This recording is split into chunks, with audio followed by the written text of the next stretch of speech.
I think, and I don't know how to suggest this to your fiance without her getting defensive in nature, she might need to do some work on herself, because the things that she is saying are problematic in nature. My word, maybe not a clinician's word, but they're red flags for sure. Why, question for you, whoever wrote this in. Are you okay with her going to the bar by herself? Do you guys not live together? What is she doing going to the bar solo, forgetting how she got there, DUI, wrecked car?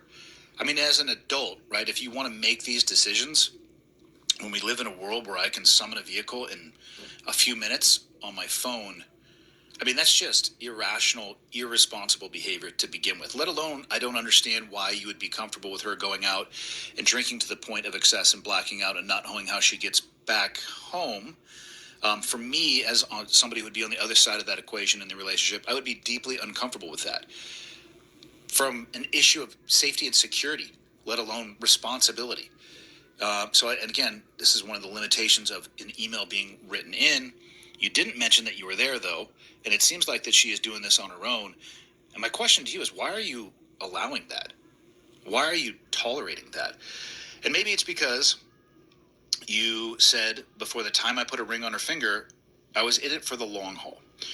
So she's your ride or die, okay? I understand that. I understand love. I can empathize with the statement. Could be a ride or die, could be a family member, could be a parent. People we love, of course. Could be ourselves. Let's see. But let's change the analogy here a little bit, or a metaphor. I don't know which one to be, probably an analogy. Okay. Your fiance is an architect, and she is responsible for designing your future home. But for whatever reason, you guys live in New York City, and because you like having no personal space, and she's developing a skyscraper.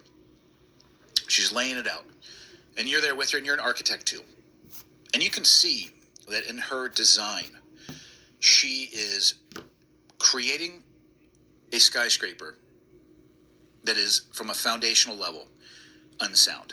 It doesn't have the right reinforcement, the wrong materials. And if it were to be built and you were to inhabit it, the certainty of at some point collapsing and destroying and killing both of you is without question. Would you allow that? Would you be her ride or die into that building that she made? I don't think any reasonable person would. Maybe a different metaphor. You're in a car. She's driving. She starts accelerating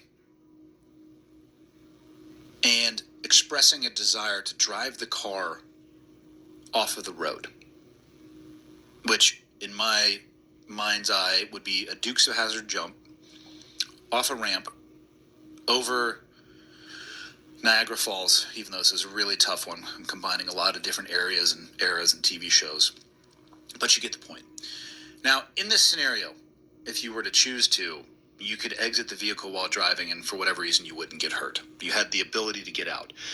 But I'm assuming what you would do is you would try to talk to her. You'd probably try to grab the wheel, but she fights it off, and for whatever reason, she's able to maintain control of the car, and she's still continuing to accelerate.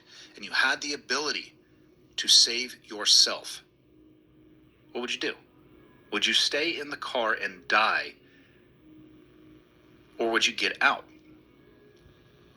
Not a question that I can answer for you, but just food for thought. Because when you change these ride or die situations from relationships to things like the architect or the vehicle, it paints a little bit of a different picture. And to me, sometimes it starts looking... So, I would save myself and I would get out. My family has struggled with alcoholism my whole life. My mother, my father, both of my grandparents, paternal and maternal.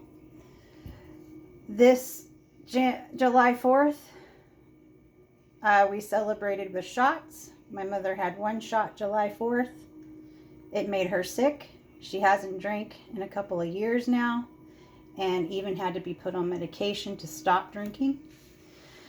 Of course, I had 2 shots, July 4th, July 5th, July 6th, July 7th, July 8th, 9th, 10th, and on the 11th, I had 1 shot. Today makes the 12th of July, and I will no longer be having any more shots. It was a good time. This is how much was drank out of the bottle. I'm going cold turkey. This past week, I have personally felt the struggle of the alcoholism that runs in my family. Even though it was only 2 shots, even though it's completely legal, even though everybody basically that I know drinks, can't go to a comedy club, a restaurant, convenience store, grocery store, most barbecues without it. No more drinking for this family, not under my roof. Even in the legal ways, because it's too much of a struggle. I've seen how ugly it can get. For those that don't struggle with alcoholism, I'm not talking to you or tearing you down. Apparently, it's something that can switch on in the body, and the cravings do exist. They're there. The commercials don't show you that. The smiles and the good times don't show you that. But anyhow, the James family is breaking generational curses. And that's where I stand. God bless. Thank you for listening.